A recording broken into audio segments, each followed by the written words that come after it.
Bonjour et bienvenue dans l'hebdomadaire des marchés du dimanche 22 juillet 2013. Aujourd'hui, nous allons revenir sur les principaux événements financiers de la semaine passée et analyser la façon dont ils ont affecté les marchés des devises et des matières premières. Le dollar canadien s'est déprécié par rapport aux principales devises après que la Fed a révélé que l'arrêt de son plan de soutien n'était pas imminent, ce qui a réduit la demande pour le dollar canadien et a augmenté la demande pour des actifs à haut rendement.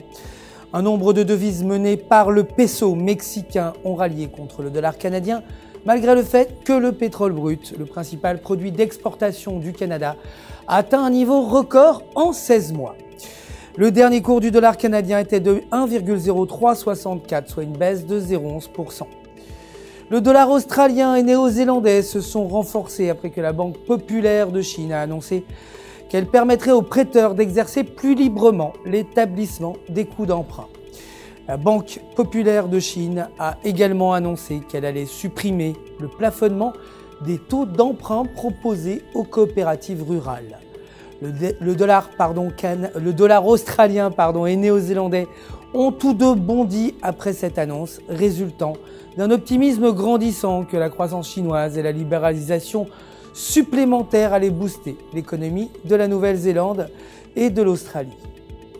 Le dernier cours du dollar australien était de 0,9170, soit une hausse de 0,02%, et le dernier cours du dollar néo-zélandais était de 0,7915, soit une hausse de 0,23%. La livre s'est renforcée par rapport à l'euro et au dollar américain après que le compte-rendu de la réunion monétaire de la Banque d'Angleterre ait affiché un vote à l'unanimité d'une expansion des mesures de relance, ce qui a eu tendance à dévaluer les devises. Aussi, la livre s'est renforcée pour la deuxième semaine consécutive par rapport au dollar américain et pour la première fois face à l'euro en 6 semaines, aidée par des rapports du gouvernement sur des demandes d'allocation chômage plus faibles et des ventes au détail plus élevées. Le dernier cours de la livre sterling était de 1,5271, soit une hausse de 0,31%. Du côté des matières premières, les contrats à terme sur l'or ont affiché des gains pour la deuxième semaine consécutive après que le président de la Fed, Ben Bernanke, ait indiqué que la Banque centrale allait pour le moment maintenir le rythme des achats de dette. Selon Bernanke, il est encore trop tôt pour prendre une décision au sujet de l'élimination progressive des achats de dette en septembre. Sur le marché au comptant, une once d'or valait autant que 66,6 onces d'argent, le plus haut niveau depuis août 2012. Le dernier cours de l'or était de 1295,79 $ l'once, soit une hausse de 0,92%.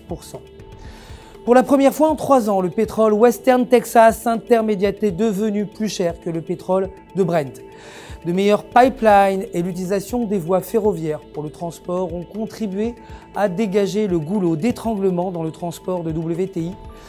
Depuis début 2012, les nouveaux pipelines ont accru la capacité de près de 1,2 million de barils par jour.